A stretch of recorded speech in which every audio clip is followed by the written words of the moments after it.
Good morning, and welcome back to Daily Dhamma, a letter to our children.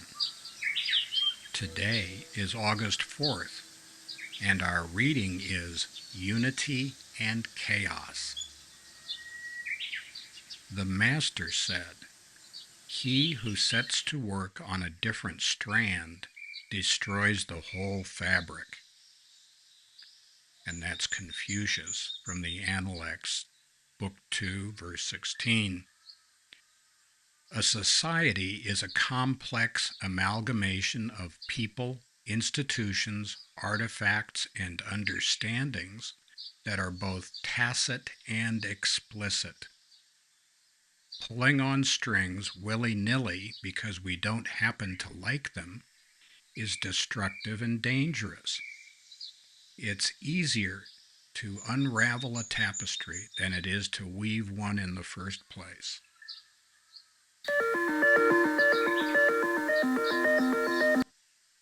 We should say much easier, much easier. Here's a quote from Postmodern Linguistics, Problems and Contradictions from 1999.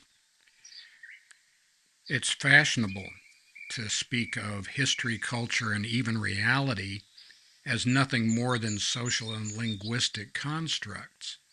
Postmodernists seem to suggest that what people construct they may deconstruct, and that if one is dissatisfied with the traditional ways things have been done, one need only find the magic words to alter the status quo. We take a different view. We believe that culture is not created, it accretes.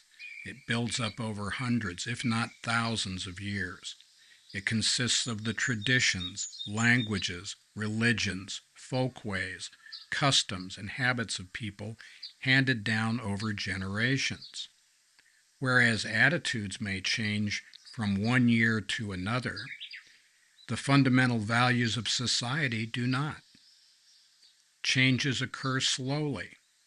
Like a large body of water, the surface temperature may be affected by prevailing winds, but the temperature at deeper levels remains more stable. And you can find that online someplace. This is the deal, it's easy to pull things apart. It's much easier to pull them apart than it is to build them in the first place. And the theme for this month is right livelihood, and we're talking about teachers and teaching especially. And today's reading is Unity and Chaos. Unity. Mrs. Dhamma's great-grandfather used to walk around talking about Ichinyo, which is Japanese for the oneness of all things. There's a big difference between doing things collectively as a group because we think that it's important and that it'll improve around the edges the things that we do that are successful in our society. But this means working together.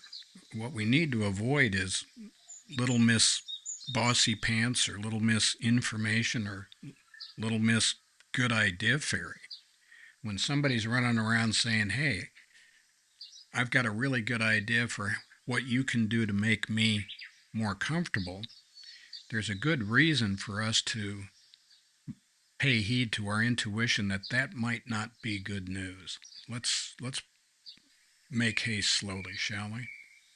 Please check the description box for the table of contents of the book, Daily Dhamma, A Letter to Our Children. That's available on Amazon. There are also the 10 playlists for this channel, and you can take a look at those. They might help you figure out what we're trying to do here. And happy trails to you until we meet again.